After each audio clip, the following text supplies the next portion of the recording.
the most rewarding part is it validates your research, right? Yeah. So it's kind of like I can see through this system and I know I'm not tripping. And as the price goes higher, you're like, yeah, I've seen this. This is like the research I was doing in the summer of 2022.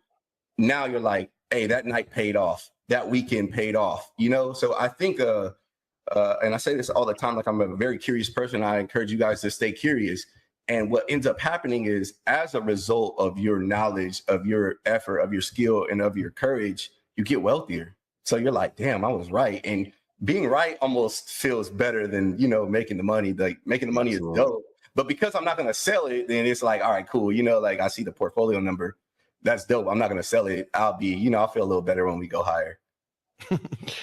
My final question for you tonight on a macro scale: if the dollar is falling apart into an oblivion and down 96% since the 40s, is Bitcoin the ultimate hedge against BRICS?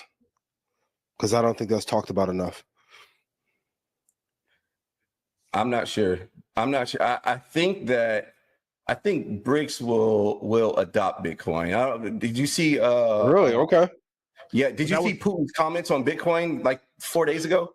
I got a theory about how much he may have. I've been had that for a couple. Okay. Yeah. So that was Michael Saylor was saying that with the rug. Essentially, it's going to be like a rug, like dump all the gold on everyone.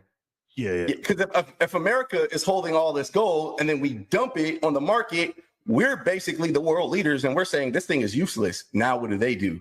What's their move behind that? That's Michael Saylor's thinking. And then they got to buy Bitcoin. Then if we buy all the Bitcoin now, that in advance as a hedge. That's interesting. Okay.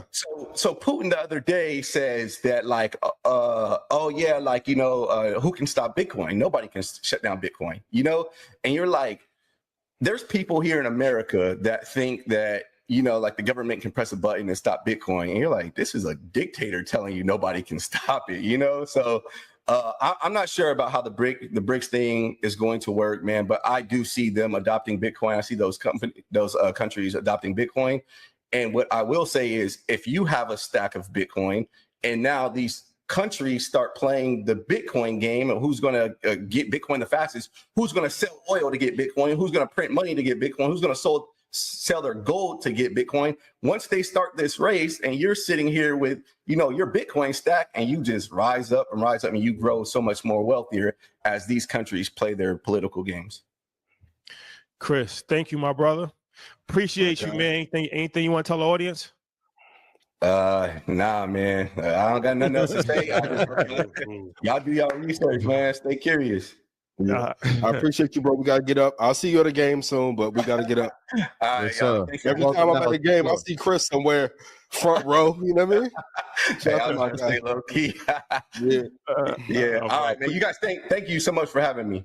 So wow. You know, it's a good conversation because I feel like it's more so that it's anybody could just say it. Anybody. Hold on, Chris, you good? All right, cool. Thanks. Yep. Thank you, boss.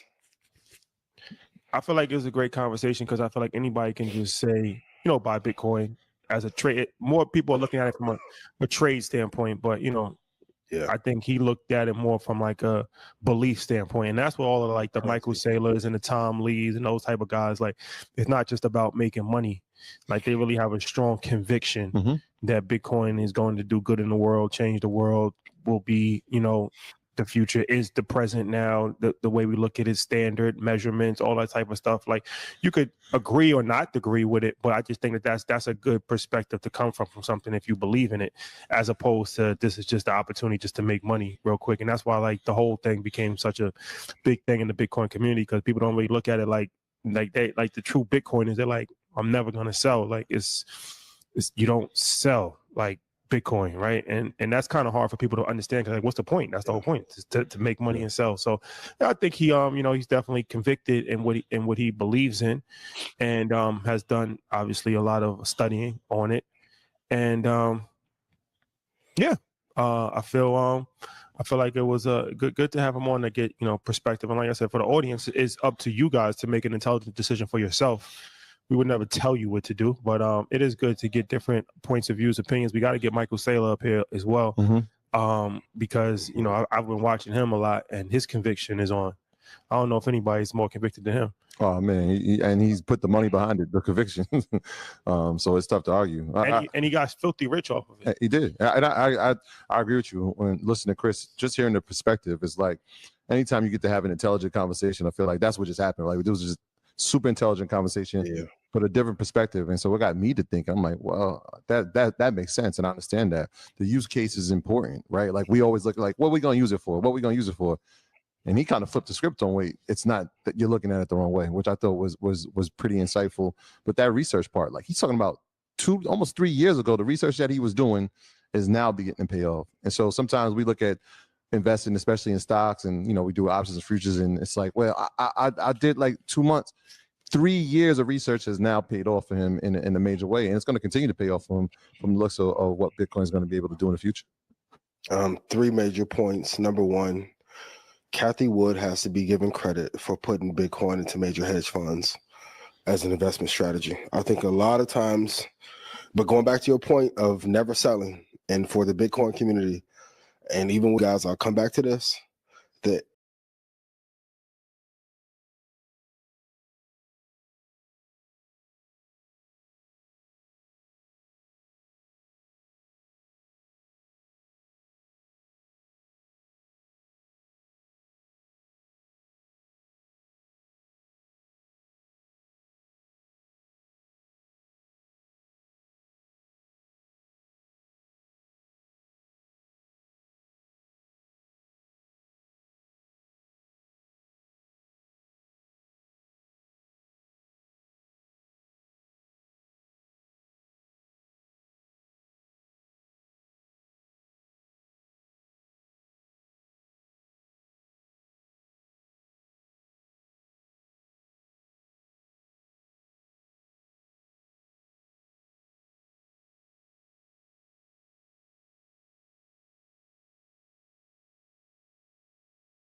Then you can see how they can impact the world. Okay. Number 4, global diversification has incredible complexities and the tensions are getting stronger, which means most of the best gains are going to come from companies that are publicly traded in the United States of America. But if you can find one in India that will have a breakout run in 4 to 6 years, or one in China that will move in 6 years, you're going to be way ahead of the pack. Notice when everyone was trying to find the best options strategy, which I don't mind, my thing was, let me find a long-term equity that gives me option-like return and just like having the equity. And then I found NVIDIA, and here we are. Then if you pair that with the option trade and with futures trading, you're going to get what I deem to call hyper acceleration. And number 5, international market divergence and weakness. You have to find a performance gaps between the U.S. markets, international markets. China's continuing to struggle. India is emerging as a superpower.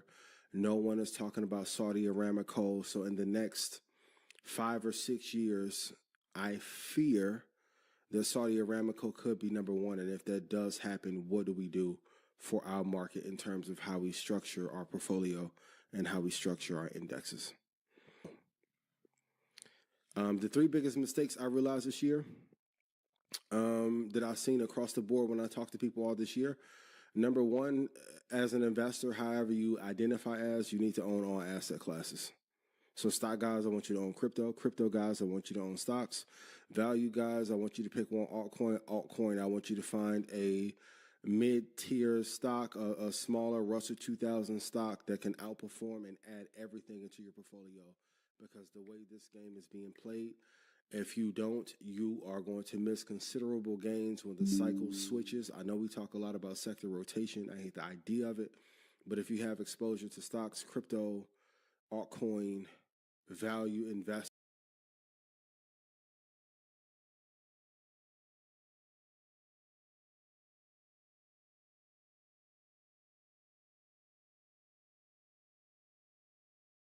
Don't think so? Ask BlackRock and Vanguard, who took over crypto and the housing market in one fell swoop.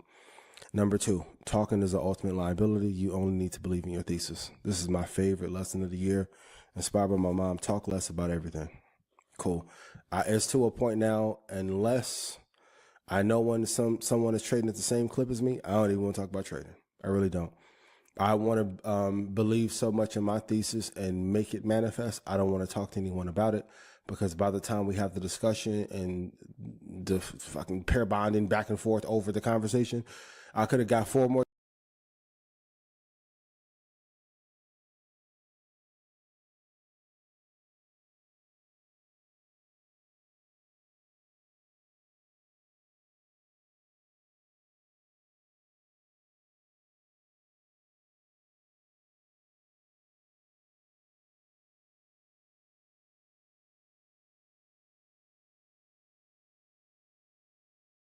investors. The point of investing is to have your capital work to you so you can find more ways to create more capital and have that work for you. You don't want to be a slave for your money. You don't want to be a slave to your business. Create more time to think about what is going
a nice triple-digit gain.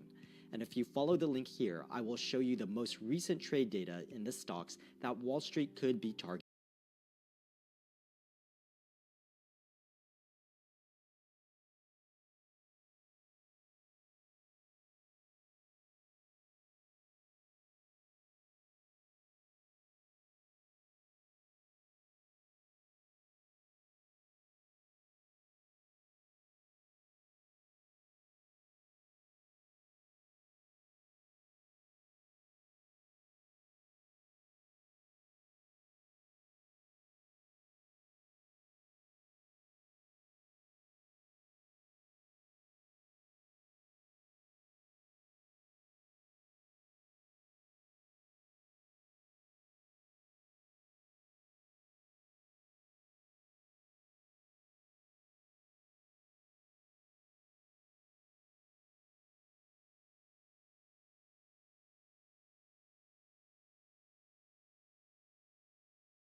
Put it in the chat. This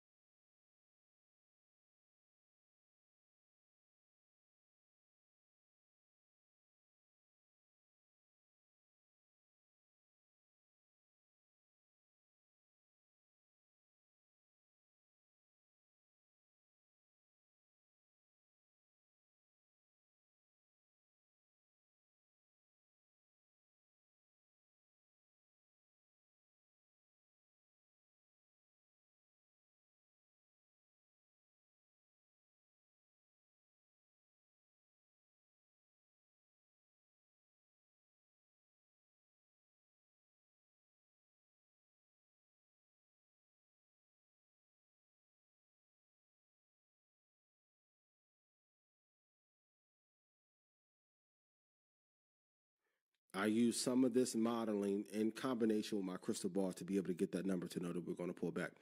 Number two.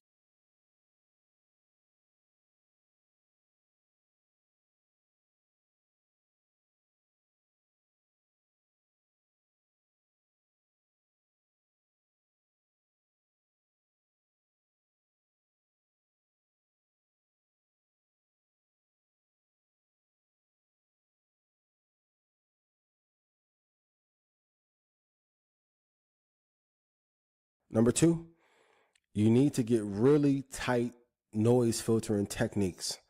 When building an algorithm is going to tell you a lot of times when you should get into the. Some algorithms will give you 60 signals per day. You don't want to use all 60. You may want to use 2, maximum 4. So you need some sophisticated filtering techniques to knock out the noise in your signals. And then number one, you definitely need a hierarchical model that operates at different frequencies and different speeds to tell you different data. I know for some, this may be super high level, but it's time we go to a higher level. Shout out 19 Keys in our investing. Really quick, hardware considerations when building your AI supercomputer, fast as possible. I like the Ryzen chip from AMD. NVIDIA chips are amazing. You really need great network optimization. For those of you who are trading, always be paired in a hard line versus using Wi-Fi. But then if you can afford it, GPU clusters for parallel processing will help a hell of a lot to get you an edge in a market that others don't typically have. Third, signal risk metrics. So number one, you need to focus on what strategy when building your algorithm gives you the highest and lowest drawdown. Drawdown means how much money you're losing. Just because you have an automation or algorithm, it doesn't mean that it's going to give you amazing return or alpha without giving you amazing drawdown. My first focus is always, how can I lose less money when I enter this trade and or long-term investment? That's my main focus, number one. Number three, you need volatility targeting. So if you are looking at the bond market, NASDAQ, German DAX, crude, you need to understand and have the algorithm tell you this market is a little bit too volatile for you to edge in. On these days, you're going to have better return. Ease up on the second Thursday of reporting, etc. Number 4, position size optimization. This is how many contracts are you trading your options or in your futures, right? It's really important. And a lot of times we get caught up in saying, I want to trade this size when the data says you should trade lower. Often in Red Panda, I've said whatever max size you want to trade, you can divide that by 4 if you want an easy number. But if you build an algorithm, it helps a hell of a lot for it to tell you what is my ideal position size. And this is going to be drawdown plus return plus time in market. So if you're in time in market for a short period of time and your trade wins really fast, it's low drawdown, that is a sign for what you should keep your position sizing at. And then also to how much leverage you should be using in any particular trade. 4th thing, market structure. So you have to look at the exchange evolution, the participants who are in that exchange, the participant behavior for how they trade. This is why I say for futures in particular, it's better to trade the open and the close, because if you look at the data in the midday, it's a lot of choppiness based on who's in the market.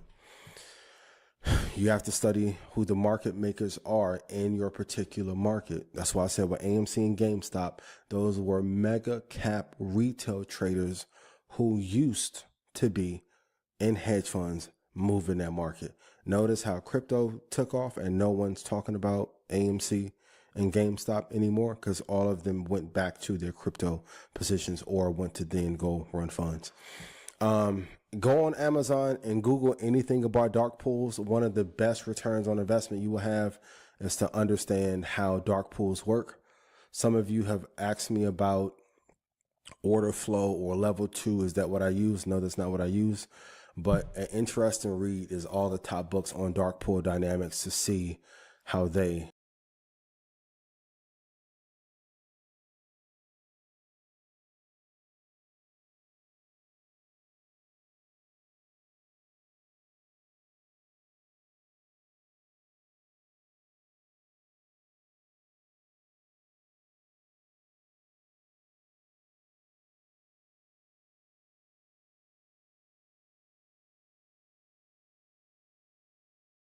when you get your first algorithm down, it's a really fun process to then stack on multiple trades with multiple strategies using 1 or 2 contracts at a time. And when you start having some sophisticated algorithms tied together, that can also cut off your losses when things are not going in your favor. It helps your trading a hell of a lot. And number 5, going back to what I talked about earlier, finding an edge in the market. You need regular strategy tweaking or adaptation based on the market. So the market that we are in now post-election is dramatically different than the market was in February. You have to adjust. And this is why I tell everybody in Red Panda in particular, please listen. When I say focus on a short target, then a long one, when you start programming in your algo, you can't have 4 ATMs and 4 different targets, because now you have minimum 16 data sets that you have to test to know what your return is going to be. A lot easier to use 2 targets and then 2 strategies to get in. You have a smaller set of data to analyze, opposed to if you're running 6 or 7 different strategies with 6 and 7 different targets. It's going to take you probably 4 or 5 more months to get to where you need to be. Over 90% of cyber attacks start with an email. Hackers can create targeted attacks that can get around traditional email gateways and exploit unsuspecting users. Barracuda Email Protection is the industry's most comprehensive email protection platform. We use multiple layers of protection to prevent threats, automate response, and quickly recover from any data loss. We combine email gateway defenses with AI-based email security to stop all types of email threats, including advanced threats like business email compromise and account takeover. We even check for threats already in your inbox. The protection includes a web security layer that uses our threat intelligence database to block access to malicious content, and make web browsing safe for your users. Since no threat protection is foolproof, Barracuda provides security awareness training that transforms employees from a potential security risk to a powerful line of defense against phishing attacks. In the event that a threat still reaches a user, automated post-delivery remediation ensures that your incident response is fast, so you can minimize the impact of a threat. A lot of valuable data resides in Office 365 and must be protected. Advanced archiving capabilities make regulatory compliance fast and easy. Security of your data is important. Barracuda provides full encrypted backup of all your Office 365 data, so you can recover from disasters, ransomware attacks, and human error. Barracuda email protection is completely cloud-based and can be set up in minutes. Don't wait to get protected. Try Barracuda email protection free now. But what do I know? Once again, I want to remind you, all investing is global. These are lessons from John Templeton that I need to remind you of. Number 2, always take a contrarian approach. At the time when NVIDIA was the hottest thing on earth to me, it was not to others. If you ever had bought the chip and saw how it affected performance, and it did for me when I helped put the computer together and start talking to quants, the performance, a lot of times when we had a trading room, I would see the move 2 or 3 seconds faster than everyone else in the room. That gave me a competitive advantage. Be sure to make the fundamentals of the trade that you are taking are good and of the company. I know SMCI has not been kicked out of the inner circle of NVIDIA, but anytime you get to cooking the books, and then the report came out today that accounting error was found by a Macy's employee and it hit 145 million. SMCI wasn't the only company that was cooking the books, I told you, but if the fundamentals are good, I can't put my money into it. There's no need to gamble when you can get almost a guaranteed return out of indexes, top 2 or 3 tech stocks, and if you trade once or twice a week, you're A-okay, and it will hit home runs there. Number 4, don't be afraid of big bets. Your car note and your mortgage payment should not be more than what you're putting into the market every month. I'm going to say it again. Your car note in combination with your mortgage should not be more than what you're putting into the market, especially if you know the company is going to be a home run. Number 5, we'll talk about it later. There's a lot of companies that could be a leader in quantum computing. They're not there yet. Wait for the leader to develop. You don't want to rush into a position unless you know for sure things are going to work well. And get away from the crowd. The less noise that is there, the stronger your thesis will be. And whenever you are in doubt, my favorite thing to do is look at a 90-year chart. No matter how much noise there is, and for every major pullback there was, and these gray lines indicate recession, the market is always recovered because the market is permanently rigged through a bunch of mechanisms to permanently stay up.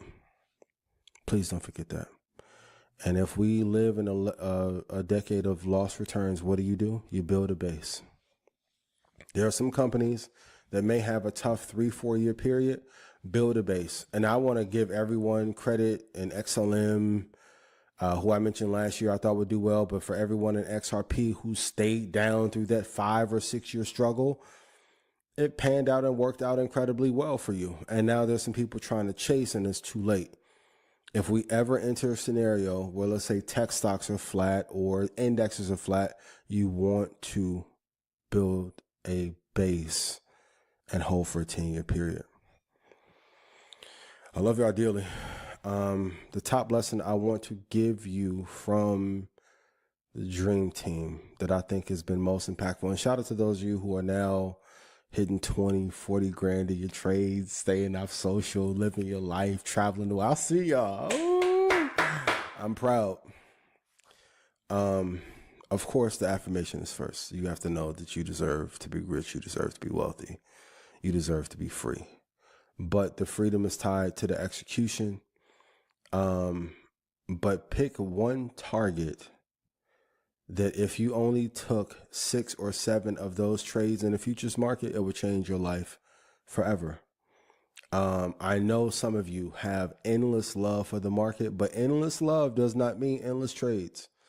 I've seen people in Dream Team go from making 2 or 3 grand a couple years ago and struggling, and now hitting 20, 30, 40s when they feel like 22 contracts, 21 contracts, 400 points on NASDAQ. Amazing, right? But it takes time. But in combination with, if you build algo with it as well, it will tell you a lot of times when you should be getting into the market and when you should be staying free. We are in the official era of automation, as I called it in 2020. The era of efficiency, largely titled AI with large language models. And I think as a trader, if you are not building some sort of algorithm to aid you in your investing and trading, it's like you are Fred Flintstone in a car, pushing the car with your feet, opposing to have push to start. I love you guys. If I made you money, can I get a hell yeah and a yes in chat? I love you guys.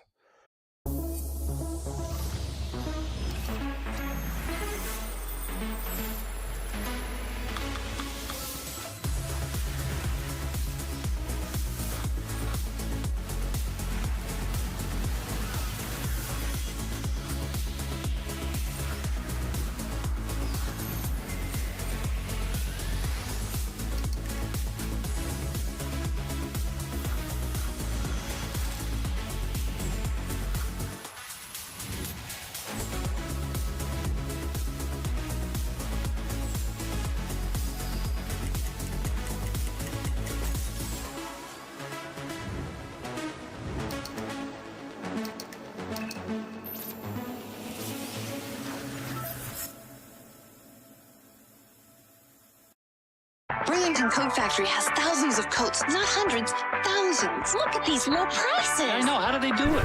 For over 50 years, Burlington has always been the place for coats, and it still is. With the brands you trust, quality you deserve, and amazing deals on everything to keep you warm. Save up to 60% off other retailers' prices every day. Wow. Why go anyplace else? I wouldn't. Burlington. Deals, brands, wow. Over and out. All right. There you have it. There you have it, ladies and gentlemen. Got to take it to the next level. Yeah, man. Tactical performance. The day ones are like, oh my gosh, I remember that. Yeah. Tactical performance. As always, so much information, vitally important to actually, be able to provide real-time, tangible information that's digestible. So yeah. And it sets you up, right? Like people are looking at it, like everybody's saying what they're going to do for the new year. They got weight loss goals. They got financial goals. Here's your investment strategy. This is it. Absolutely. It's laid out for you. Yeah, for sure. And, the history speaks for itself as far as the rate of returns and the predictions and all of that, man. So with that being said, that leads us to something that we've never done before. Of course, it's Black Friday. So we wanted to put together something that, wanted to break the internet a little bit. So a few things that we've never done before, we're combining all of them for a joint effort as far as the Market Mondays. Now, this is only for a select few people. So a lot of times we do sales, and those sales are like for the masses of people, but we understand everything is not for everybody. This is for a select few people, right? So starting today, Friday starts today, 48 hours only. First, and there's a limited amount of slots too. I'll tell you, you'll know why. Absolutely. 48 hours only, limited slots. So this is something that's never been done before. Lifetime access to Stock Club. Stock Club is where Ian gives you the prices for the stocks to buy, the prices for when you should sell the stocks. Like that's the ready go-to blueprint. Yep. Weekly calls, the videos. Like as far as we talk about price prediction is the most important part of buying a stock. It's laid out for you amongst other things. Legendary Stock Club, lifetime access. Lifetime access to EYL University. We've never done this before. EYL University, we have over probably 3,000 hours of videos, past and present, We have the Home Buyers Blueprint, Volume 1, Volume 2, walks you through every single step. We have the monthly option calls with Troy. This is when he actually goes through the portfolio, breaks down the calls, gives you the information. We have the community, the app, where people are actually sharing information within themselves on investing, on a variety of different things. We have the monthly financial planning calls. We have the resources. We talk about insurance, lifetime access. We have the chapters where you do regional group meetings. Lifetime VIP access to InvestFest. InvestFest. Jeez. InvestFest is I didn't get that text. Hold up. Wait, what? Lifetime VIP access to InvestFest. InvestFest, man, legendary situation. Legendary. 4 years and running, the billionaires, the biggest in the game, the 400 vendors, the musical performances, the networking. I mean, do we really have to pitch InvestFest? Yeah. You probably heard of it. Maybe. Lifetime VIP access to InvestFest. And the cherry on top, we have not done an event. Market Mondays has not done an event in almost, it'll be 2 years next year. 2 years, yeah. We didn't do any event this year at all after the world tour that we did last year. And we have no plans on doing any event next year other than just for this consortium. We are going to be, this is very small. We're going to do a Market Mondays mastermind in the flesh. This is going to be like in a room. This isn't going to be in an arena. This is going to be in a room. Where you can actually ask questions, real-time information, going over options, going over trading, going to talk about stocks. But over futures. Yep. We have a special guest, Ellie, the person that has shook up the internet, one of the best episodes ever as far as technology, a genius in the space. X tore down InvestFest, tore down the live that we did when she talked about ChatGPT and artificial intelligence. She will be live in the flesh, teaching AI in the flesh. 2-day event in Atlanta, Georgia, January 31st to February 1st. We're gonna have a networking soiree, the first go round, the first night, just to talk to us at dinner. We're gonna, have a couple of drinks, and then the next day is all day education, stocks, futures, options, technology, networking, business strategy. We've never done a mastermind ever. For Earn Your Leisure, for Market Monday, we've never done a mastermind. We do events. We've never done a situation where we can actually talk to people in real time, get feedback, y'all ask questions. We've never done that ever. First time ever. So lifetime access to Stock Club, lifetime access to EY University, lifetime InvestFest VIP, in-person mastermind with X in Atlanta. If you can't make the in-person and you're part of the bundle, it will be live streamed. So man, there's really no excuse. Market Mondays deal.com. Market Mondays with an S, Market Mondays deal.com. This is limited. So by Black Friday, this is a higher probability that this won't be even around anymore. Yeah, it's not going to be. Yeah, this is not for the arena. This is not Madison Square Garden. This is for that small consortium of people. If you can't make money with Lifetime Stock Club, Lifetime EY University, Lifetime VIP, InvestFest, and the in-person event with X and everybody else there, that's going to be difficult. That's going to be difficult. So only for serious people, though. Only for serious people. Only for people that really, really, this is that high level. This is that high level that we've never done before. So it's not for everybody, and that's fine. But if you are serious about that next level, that master's degree. Nah, this is next year gonna be the 5th year. It's time to elevate. This is PhD. You figure you got the stock price, you got the futures price, you got the options price, and you got AI, which is gonna lead the next 5 to 10 years. You got the expert inside that space.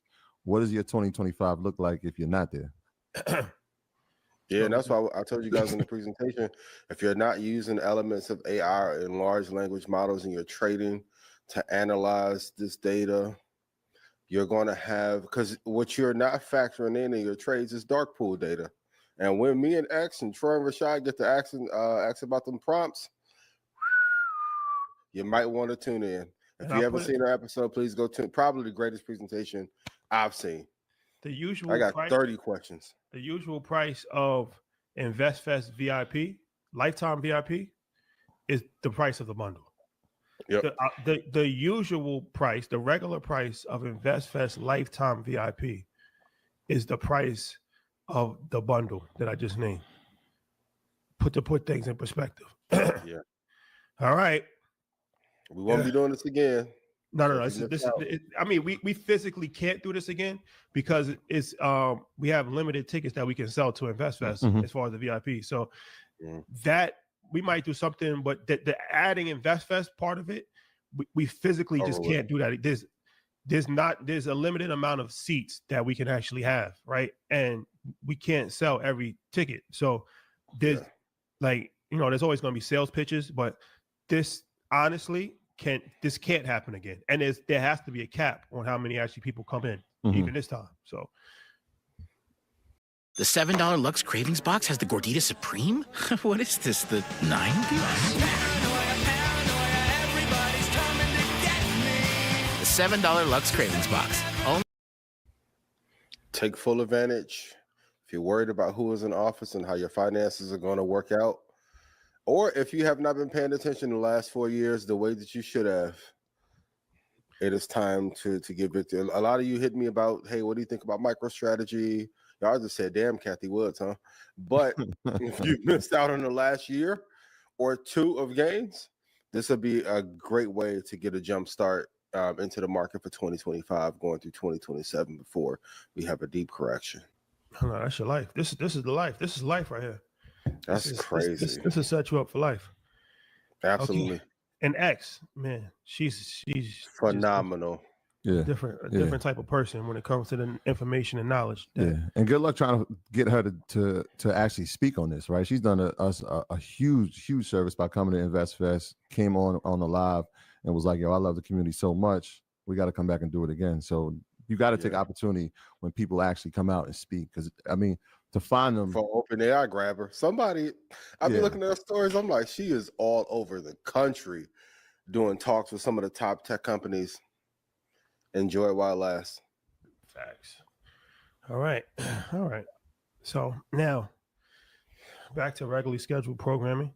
Let's talk about cryptocurrency and the economy. So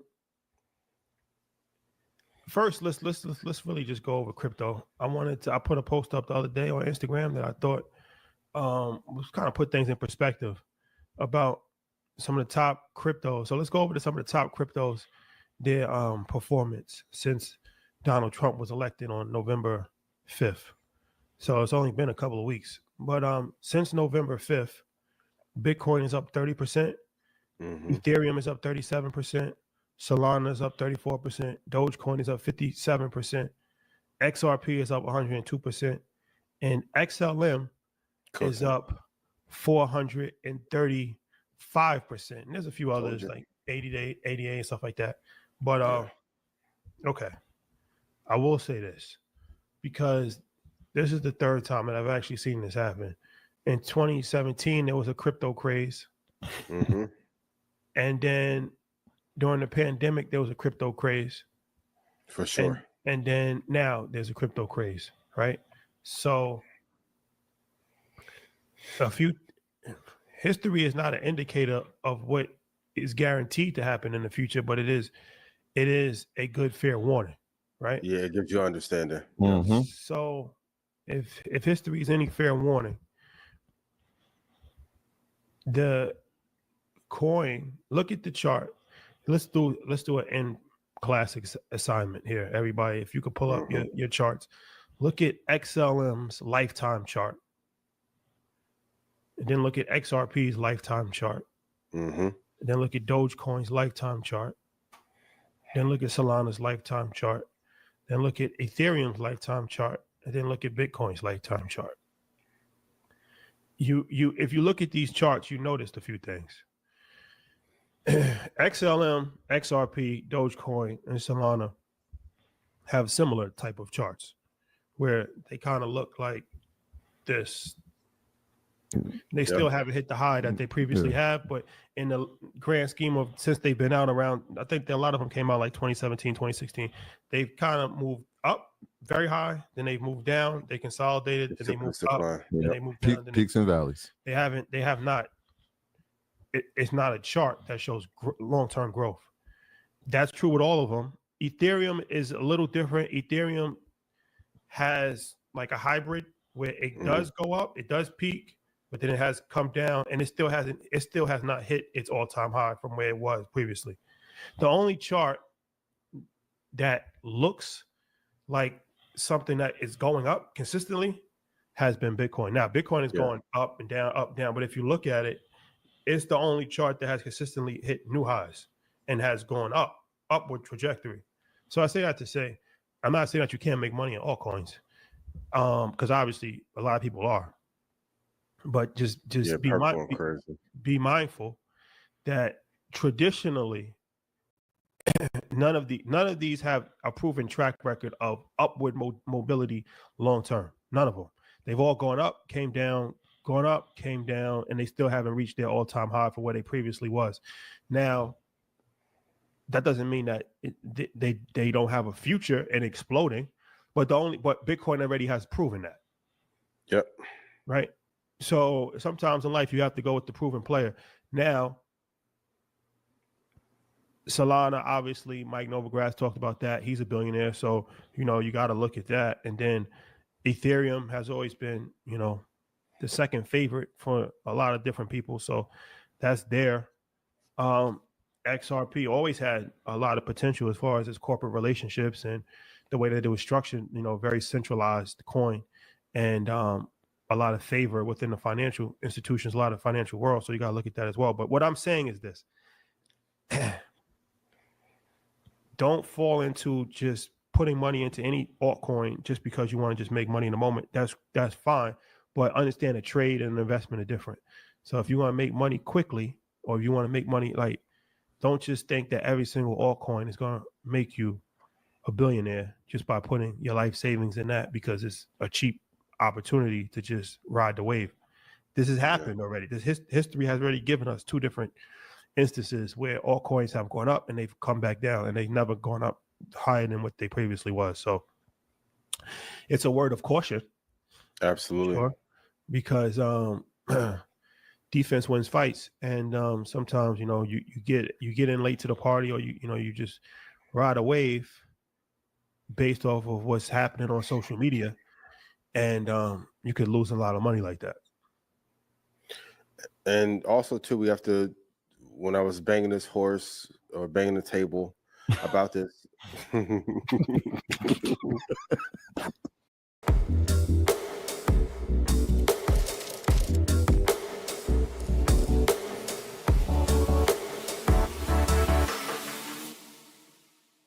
POV. You followed these 3 simple steps to install Pi, and you haven't seen an ad on Twitch since. This is Pi, the fastest growing, highest rated ad blocker out there. Downloading it is simple. In just 3 steps, you can say goodbye to ads on Twitch forever. Simply search for Pi on the Google Chrome store and download the extension. Now, just enter a few details to make an account. And last, just make sure the ad blocker is enabled, and that's it. No ads ever again on your favorite streams. It even works on YouTube and Spotify too. Take your stream back from annoying ads and download Pi today.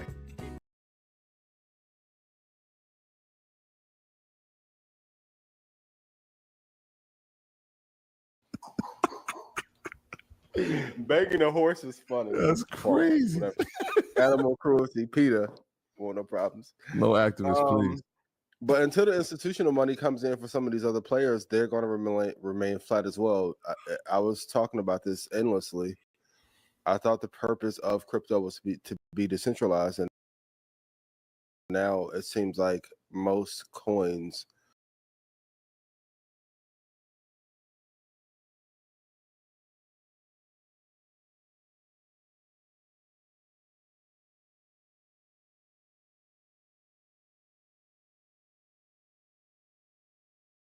want institutional money so that they can drive the value of the coin up. Number 2, the price at which you pay for an asset always matters. I remember when a person told me many moons ago, it doesn't matter where you buy this asset, it's always going to go up. I'm like, that's a no investing rule book ever. So if you're buying at the top, even with Doge, I put on Twitter a couple years ago, 11 cent, 13 cent. Like once you master where to buy something, doesn't matter what it is, you're always going to be able to produce alpha or build equity into a position. But if you're just gambling because you saw it on Twitter or Discord, you are going to be in a lot of trouble. So please be very, very, very careful. And every morning now, I'm waking up, I'm like, damn, Bitcoin ain't crossed 100 yet. I think it's a psychological level that's really important. Yeah. And we have not pierced through that level yet. So, yeah, we've seen this, like you said, we've seen it happen. I think the thing people need to realize is that this entire market moves when Bitcoin moves. And so Bitcoin has a catalyst. When you look at it in terms of as a hedge to inflation, right? That's what they'll say, that this is the catalyst. Yeah. But the other ones, the altcoins, there is no catalyst, right? There is no thing that's going to say, all right, we're now going to move it. Even when you hear other companies, like when Stellar, when we were talking about IBM and its role inside of the Stellar Lumens economy, it was like, okay, that's cool, but that didn't really move it. And so you got to watch how Bitcoin moves, and then you'll start to see the entire sector, right? When we're talking about cryptocurrency as a sector, we'll see that move. But Bitcoin for altcoins, yeah. Right. And then when you look at its dominance, obviously that tells a whole another story. But we've seen it after halving, right? We see the percentages run up inside of Bitcoin. And so we saw halving happen earlier this year. We saw the percentage gain. Every time there's halving, every 4 years, we spoke about this, follow the track record of when it halves and the increase in the amount of price movement when it comes to Bitcoin after halving. We see the market. What we see is toward the first quarter of the year after that, we're going to see pullbacks. Historically, you've seen pullbacks, you've seen pullbacks. And so, like you said, you don't want to, it's the same rules apply, right? We don't want to invest in things when they're at the all-time high. The problem is Bitcoin has higher highs and it has higher lows. Higher highs, higher lows, right? So like, what does that mean?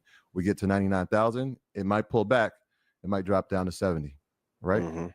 When it comes back up, it'll climb back past over 100,000, which will be that psychological barrier. And then we'll probably see, like Mike Novogratz said, we're going to see a run coming after that. The problem is with the other altcoins, they have these highs and then they have lower lows and lower lows, right? And then they never get back, kind of what you explained, never back to that all-time high.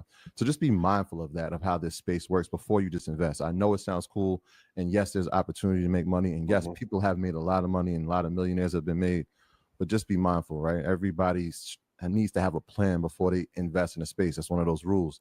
Make sure you understand the space before you invest in it, right? And this is one of those ones that's very volatile. And if you don't know, it could be very costly. The number one thing I'm looking for since Elon is the Doge president, Michael Saylor, has become the greatest Bitcoin advocate.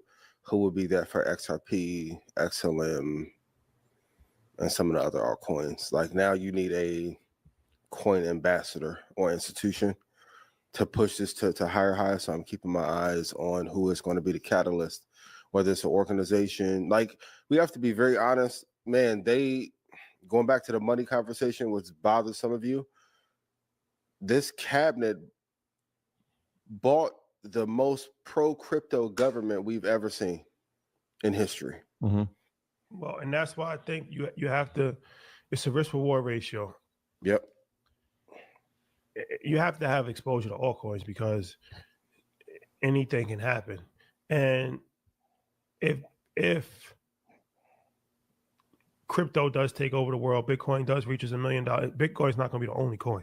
A lot of these other coins are going to rise as well. So from a risk reward ratio, I mean, it would make sense to have altcoins, especially like, the Ethereums of the world, probably XRP and Solana. XLM was one of these countries that IBM was involved with years ago. So they had institutional backing as well. Stellar Lumens, this was 6 years ago.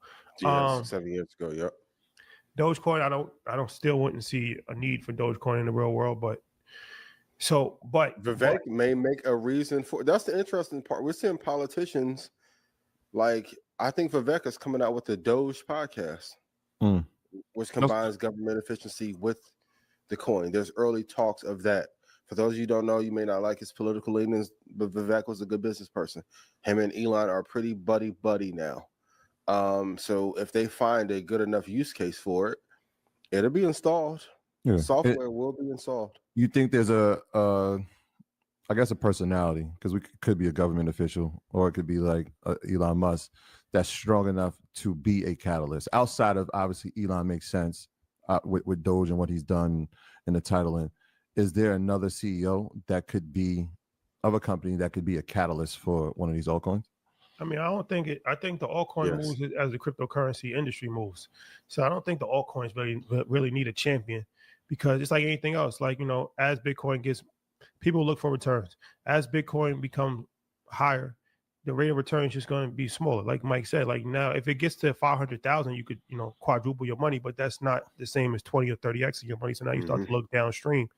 That's the same with stocks, or the same with real estate or anything, right? So as Bitcoin goes and cryptocurrency becomes more accepted, I think that's the champion right there. You know, if he's appointing every single member in his cabinet on the financial side that's been pro crypto, you would assume that all cryptos would benefit from that, strong ones. But risk reward ratio, you don't want to risk too much. That was the last thing I was going to say with the risk reward ratio, is that you have to have some exposure, because if it works out for you, then you're going to make money. But I mean, you do have to look at the past history. Bitcoin is going to be fine. I don't think Bitcoin. Yeah, but also Bitcoin needed BlackRock too. It's getting left out of the tale and lore of it. But when Satoshi first created Bitcoin and wrote the code for it, the BlackRock was not factored in. What helped stabilize them was the ETF, and that's why Larry went on that massive crusade and campaign around Bitcoin, and now it's the institutional coin. Cool. Tether, tough, but Doge, XRP, XLM, some of the newer ones that are out, I can see even Microsoft getting behind one in the next 2 or 3 years. I was actually going to go there, right? Because if you look at all the news, Michael Saylor he's going to, well, he did. We haven't heard the reports. He went to go pitch to Microsoft's board about Bitcoin strategic investment. And so that feels to me, right? Like if it's not a BlackRock, obviously we know the treasure chest that they have, but a company like Microsoft now becomes even more of a catalyst inside of it. And so you might start seeing huge mega tech companies saying, all right, that worked. Michael Saylor is pitching these, and that it worked for their board. They believed in it. Who's the next person or next company that he goes to and says, all right, here's the investment strategy that I told him. Here's how it can work for your company as well. Well, I think the companies are good, but countries is better. So when you see El Salvador is already ahead of the trend when they were the first country to actually name Bitcoin as national. Big facts. Venezuela as well. And it's worked out for them. So you're going to start to see more countries having Bitcoin as natural reserves, as tradable currency, as acknowledged currency in their country. And especially, you know, these third world countries, that's an opportunity for them to move up quickly. So that gives it more credibility than anything. If all of these countries start to actually, just like gold, right? All of these countries have vaults of gold, and you know that helps stabilize the market, and it's one of the reasons why gold is never going to fall, because it's even though it's not currency is not backed by gold, it's still, you know, reserves on the highest level possible. So if that starts to be the case, it's already the case. I mean, America already owns a ton of Bitcoin, but if more countries start to really get behind it, then it truly starts to fulfill its prophecy as the new gold. Because that was always the thing. It was supposed to be the world's new gold. The gold standard has been the standard for thousands of years. So if this does become the new gold, and the whole world has to recognize Bitcoin as standard, then there's nothing you can do about it at that point. The world currency, like that was and I'm thinking one world currency. But that, even like when I think of these El Salvador and Venezuela, you think about the GDP of those countries, and I think that's maybe is like part of the strategic plan. Is like, absolutely, I'm gonna go after a company that has a larger, right? Microsoft is worth more than El Salvador's GDP. Absolutely, worth more than Venezuela's GDP. So if you get those companies and you start to see like where are these companies starting to show up internationally? Like we've been places, and I'm like, they're here, right? Yes, surprisingly, right? Right, like they're here too. Okay, Yep. Something's happening here. They're starting to put footprints everywhere. Watch how that translation plays, right? Because if you get big companies on board that have, what is it, they'll probably be a $4 trillion company within the next 12 to 16 months. Yeah. That type of investment, strategic, it just raises the valuation of the entire space, but specifically Bitcoin. No, Bitcoin's gonna go. I mean, Elon Musk brought billions of Bitcoin years ago for Tesla. Bitcoin's gonna go up. Elon bought something else recently too. There's a very slim chance a very slim chance that Bitcoin goes down over 10 years. 9,000 of them. Over 10 years, Bitcoin's gonna go up.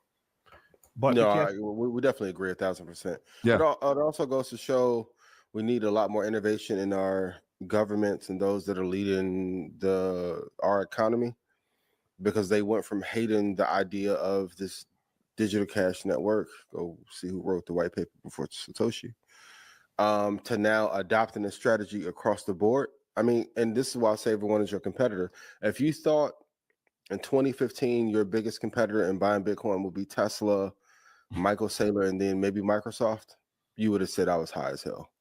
Now we're in everyone, and BlackRock kind of ushered this in as well with the housing market. Every business is now in the asset hoarding business, because they're uncertain of how the economic climate is going to work out. So they're looking to every other investment vehicle to make sure that the company is stable. It's a really like, if I told you in 2009 or 2004 that Bill Gates will be promoting any currency, you would say I was idiotic at best. Now it's just, Michael's openly talking his book and nobody cares.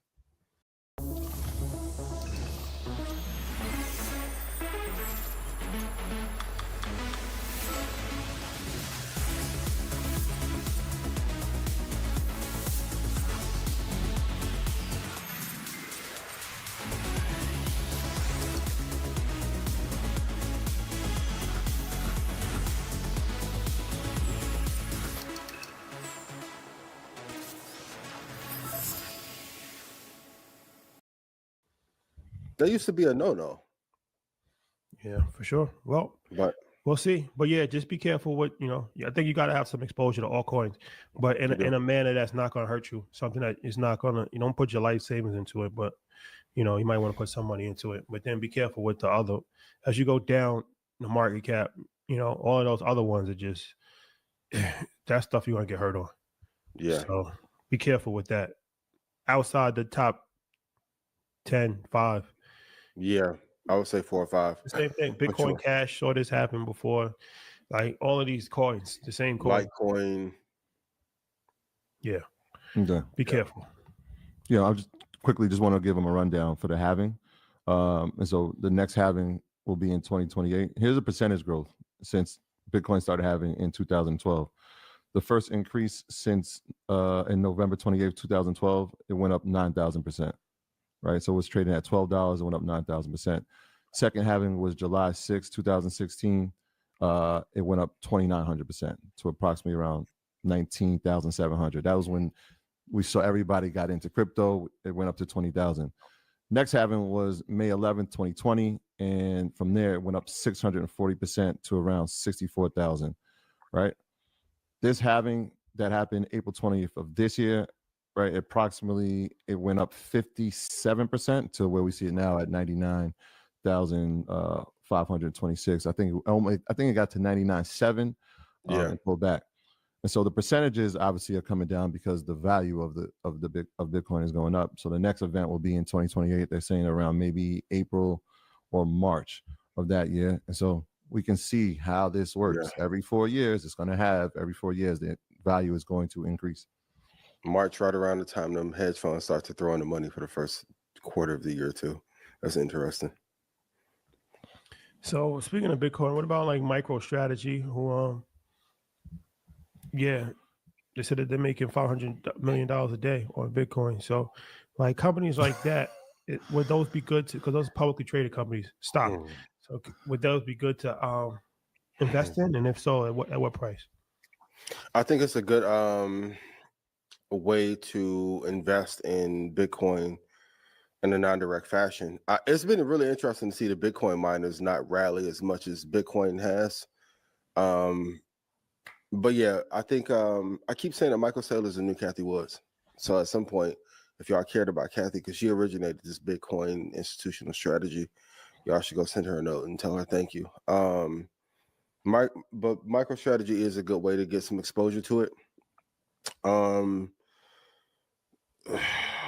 I know I've gotten killed about my Square take, but if you look at some of the things Square is doing, yeah, may want to keep your eyes on what Jack and them are doing. I don't know if he went and kissed the ring yet, and if he's in that inner circle, and if him and Elon are made up. But if so, Square should bounce. But they've been doing pretty well. But and I love Michael Saylor, but isn't $500 million a day like $140 billion or something like that in a quarter? You're talking like Amazon numbers. Did he say 500 million a day? Oh, that's a lot. That's Apple's doing 94 billion a year. That's a lot. So maybe it was 500 a month. I don't know. Well, we'll see when the report comes out. But MicroStrategy is a good way to get exposure to Bitcoin if you can't afford it at 90-something thousand per coin, for sure. Yeah, we talked about some ETFs if you're not in Bitcoin, obviously with BlackRock over the past year, and they've done an Ethereum one as well. But yeah, when I started looking at the economy that goes around Bitcoin, obviously you've seen what Coin has done, Coinbase, which is publicly traded. MicroStrategy has just been incredible. But Square, like I said, man, and we had this conversation a little earlier, but if you watch what it's doing, right, this is still a fintech company, but their commitment that they made in 2020, which at the time, even Jack Dorsey apologized for, he said, like, we're not going to continue doing this. Their commitment into Bitcoin is now starting to pay off. And it's not because they're selling Bitcoin or they're trading it. It's actually because they actually sell the equipment for firms that mine it. Yeah. So this is another business that's being built around the economy of cryptocurrency and Bitcoin specifically, which is interesting because it plays a part in the AI development too, which is absolutely, we don't even look at it, right? At the time, we were trying to figure out when we're mining Bitcoin, how can we do it faster? What are the semiconductors that can help us do it? Those semiconductors now turn into what we're going to be used to now used for artificial intelligence, right? So when we're talking about the nanometer chips, we're talking about 5, we're talking about 3. So Square has actually created the 3 nanometer mining chip for Bitcoin. And I think everybody needs to pay attention to that because that's what's going to be used very shortly. I think they created it in April of last year, but it's starting to be deployed now. And the largest Bitcoin miner, which is CORZ, Core Scientific, they're using it exclusively. And so when we're watching Square, this is not just a fintech company now, right? They've changed their name to Block because of the blockchain. But we're starting to see the impact that Bitcoin and cryptocurrency specifically is having inside of his business. They're not just relying on, hey, we were a fintech company. No, cryptocurrency has its fingerprints all over this company. And if you look at this chart, and I said this the other night. When you shop at Burlington for the holidays, this is what you really get. Burlington is the heart of the holidays. You'll love the deals on gifts, and more gifts for everyone. Wow! Save up to 60% off other retailers' prices every day. You come to Burlington for the great prices. But what you really get is priceless. Burlington, deals, brands, wow! There's something interesting happened over there. We're going to watch this and study this even more closely over the next couple of months. It's crazy to change your name to Block and get blocked out the cryptocurrency industry because Elon mad at you. Yeah, tech bro wars are really interesting. Beat down. He actually came out and apologized. So now to see a year later, hey, we're going to cut back on. I think they were trying to do Web 5. They were like trying to be so far ahead and like, all right, let's just focus on this because this is promising. We have something here. Yeah, I do like the one thing I do love about Michael Saylor's strategy, though. At least he's putting his money where his mouth is and investing heavily into it. I know Citron had the report that came out. It was interesting to see his reply.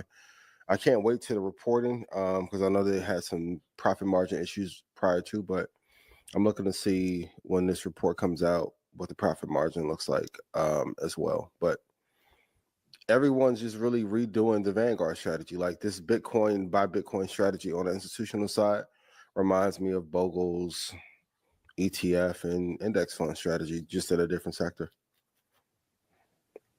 which has worked incredibly well for Vanguard and BlackRock and State Street. And so we are in a currency and capital war from the titans of business right now. Everybody on earth is your competition. And there's multiple ways to invest into a space.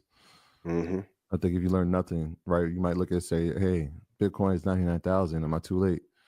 No, you can still be in the space. Obviously, I think what you said is important. Find another asset. Find another asset that is actually benefiting from this surge. Well, yeah. What about trailing stops losses? Yeah, this is a great question. And for my traders, please listen up. For those of you who want to know how tightly should I trail my stops, the thing that's not talked about enough is stop hunting and liquidity hunting. I think once you get up maybe 15%, maybe lock in 2% and let it run. But you want to trail every 2 or 3%, you're going to get whipped out of a big move. Like imagine if after you bought Bitcoin at 42,000, you then put a stop every 10% and went up, you would trail by 1%. You would have lost out on 60% of gains. So once again, I always say it have a short target and a long target, but using the trail and stop consistently, I think is one of the biggest mistakes you'll end up making because you're going to cut your profits short. Take a sample size of 90 trades with a trail and stop in practice, do 90 without, you'll see that the data, you're going to get a way higher return on not having the trail and stop for sure. Okay. What about I'm going to say this, you're going into year 5. When we say the advice, apply it the first time. They just told me about the little extra thing from VIP and Best Fest. They not telling me when they're leaving to Ghana. But seeing the quality footage that came from that hard interview, maybe soon. I was like, oh, it's a raptor? Listen, put it in the chat. Listen the first time. Now's not the time to repeat a bunch of stuff 100 times. Don't use the trail and stop frequently because it's going to probably cut your profitability in half, up to a third. And all my traders know this. You ever got into a move long and it may have pulled back for 2 to 8 minutes and then it takes off in your favor and runs up all day, but you had that tight ass stop loss. So one of the things that I probably should have talked about more too, having too tight of a stop loss is just as bad as getting the direction wrong. You have to let your trades bake. Like imagine putting a cake in the oven and every 2 minutes you're opening it to see if it's fit. Like give it time. Let it cook. Time is important. We just talked about thetas and time decay. Use time as your trading tool.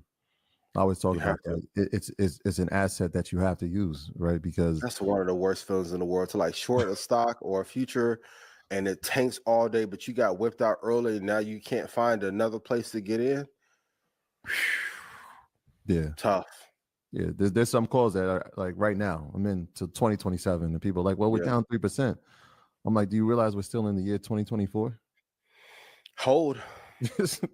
Set your stop loss, whatever it is, and options I tell them between 30 to 40%, depending on the company. And just relax. You set it, don't forget it, but just set it, right? So you have that peace of mind saying, all right, well, we're going to be patient with this, and time is going to be in our favor. Yeah. Okay. So what about Netflix?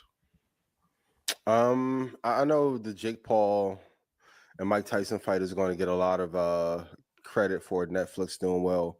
And it had a small part to play.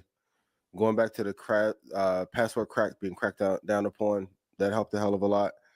But I think they're just operating at a very high level. It's interesting to see the NFL now take on the NBA for that Christmas Day viewership. All of a sudden, we get a Beyonce halftime performance. Jira is now for all teams, especially cross-functional teams that take a level of planning that keeps project managers up at night. Shh, it's gonna be okay now.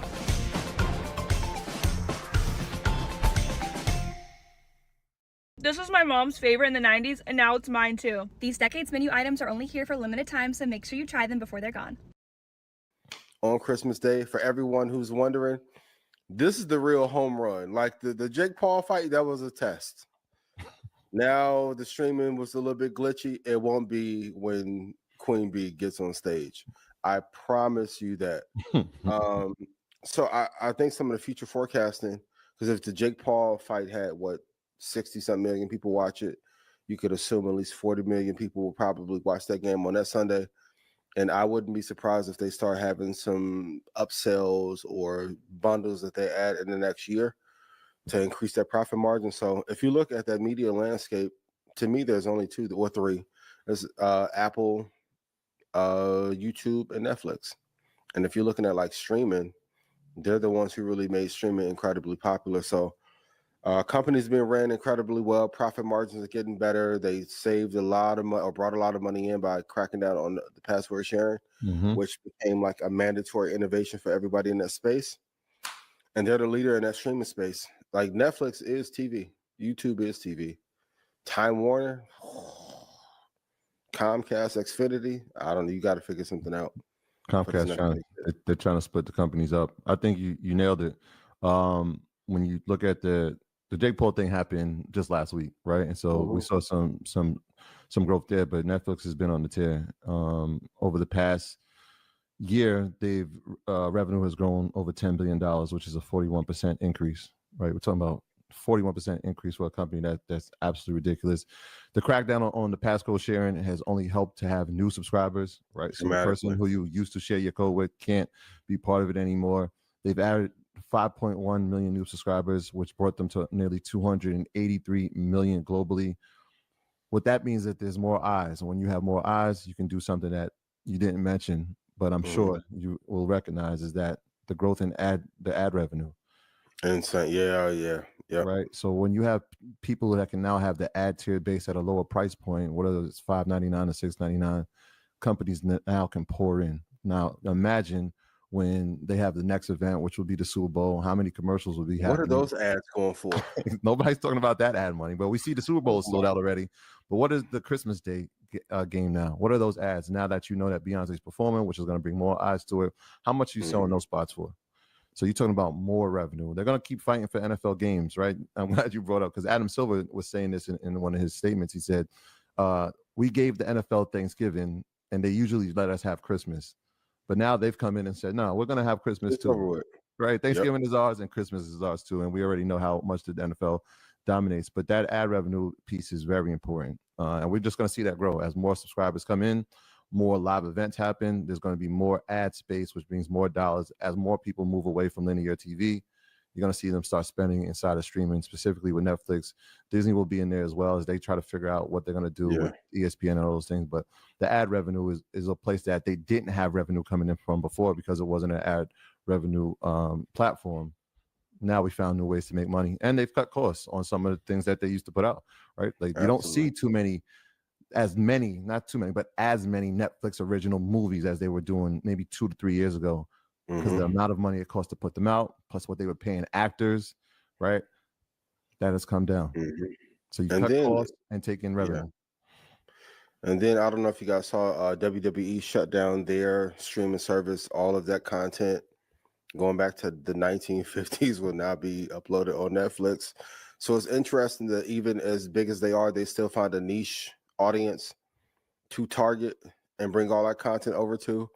Vince McMahon didn't pay anybody, so there's no royalties that he owes to The Rock or Brian Pillman, God rest his soul. I'm like, this is clicking. And also on the ad revenue side, if they find a way to get more performances inside of these games and make bigger concerts out of them, now you're not just paying for one day. If they're restreaming, what is the back end on the ad revenue that they're going to get? Right. And don't let them pull that Trump card out, no pun intended, and get Beyonce and Taylor to do a concert together. That's what I was saying. Who's going to be the next live concert? We've seen live comedy shows. We saw the roast with Kevin Hart, how well that did. Amazon did the Kendrick show, but who will be the next live show, the next live tour? Japan would be kind of crazy. Maybe it's an Australian tour.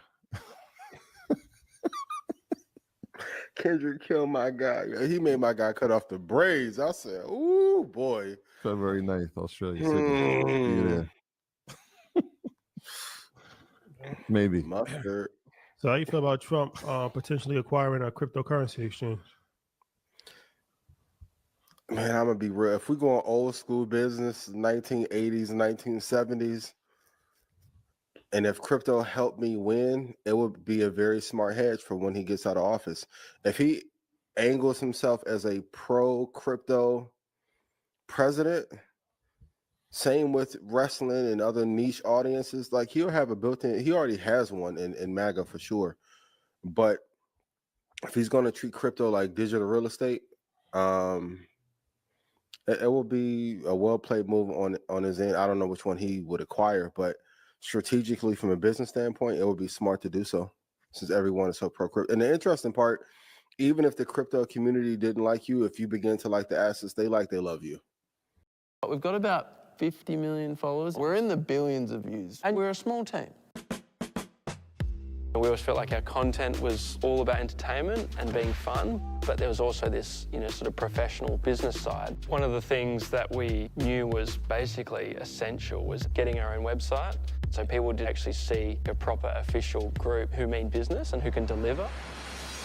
We always had this vision of bringing things into existence that previously had never been seen. This is the world's largest act. We bounced a plane and a boat and a car, and we now get unbelievable opportunities to do things like film balloon popping races with Manchester City. I don't know all the things that we're going to get to do in the next year or 5 years, but if we can do this as a job, anything's possible. Do you know what's really fun? Making a website on Wix. That's Trump's core marketing plan. Like, okay, I'm gonna tap into an audience that are so fanatical they'll get behind me. Well played. Yeah, well played, and we've seen it work already. We've like Truth Social didn't exist 3 years ago at all. Right? He ran off. He made $6 billion on that. Right. So if you're talking about a crypto community, he's been pro crypto.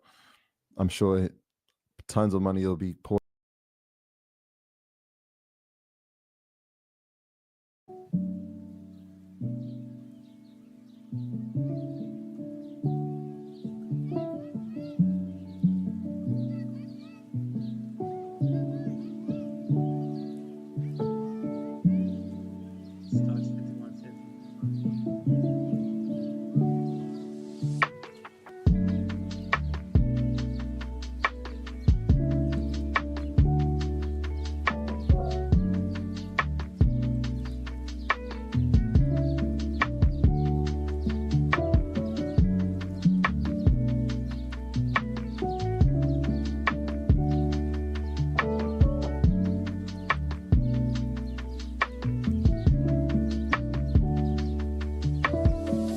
So it is the night before the market opens, Sunday night.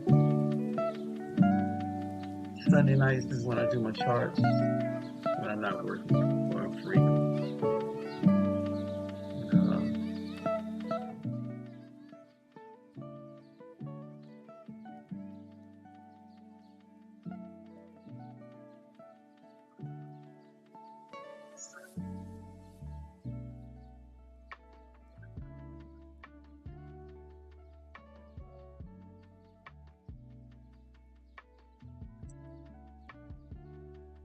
But look at the SPY, the S&P 500.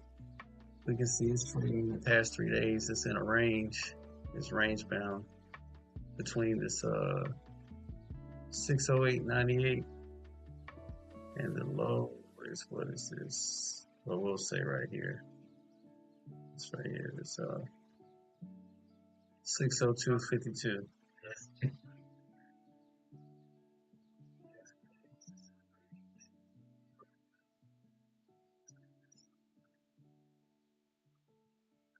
What I'll say about this is, I think a couple things personally.